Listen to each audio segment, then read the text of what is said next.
उन्हाळ्याच्या सुट्टीमुळे प्रवाशांच्या सेवेसाठी आता MSRTC मार्फत जादा वाहतूक करण्यात येणार आहे।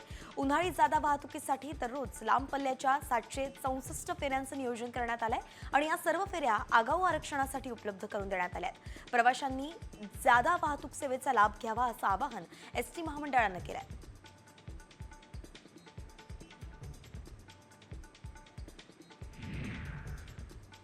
उन्हाळी सुट्ट्यांमध्ये वाढणारी प्रवास संख्या पाहता मध्य रेल्वेने आता विशेष गाड्यांची संख्या वाढवलेली आहे आणि आता आणखी 498 फेऱ्याही वाढवण्यात आल्या आहेत। यामुळे एकूण 854 उन्हाळी विशेष गाड्या आता धावणार आहेत। लोकमान्य टिळक टर्मिनस, पुणे आणि CSMT वरून उत्तर, दक्षिण आणि पूर्व भारतातील विविध शहरांसाठी या गाड्या सोडण्यात येतील।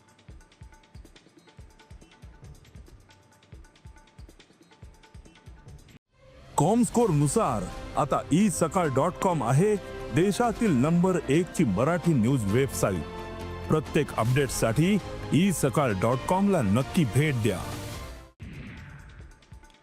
राज्यात सुट्टीच्या दिवशीही दस्त नोंदणी सुरू राहणार आहे। मार्च अखेरीस होणारी नागरिकांची गर्दी लक्षात घेता मुद्रांक विभागानं निर्णय घेतलाय। 29 ते 31 मार्च पर्यंत सर्व कार्यालये सुरू राहतील।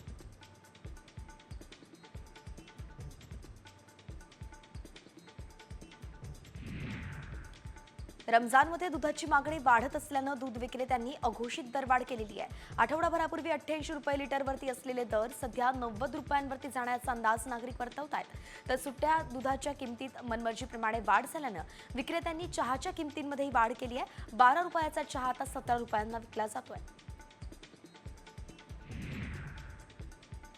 भात खरेदी हंगामात तालुक्यातील हजारो शेतकऱ्यांनी भात खरेदीसाठी ऑनलाईन नोंदणी प्रक्रिया केली आहे। पण भात खरेदी उशिराने सुरू झाल्यामुळे 31 मार्च पर्यंत नोंदणी होणं शक्य नाहीये।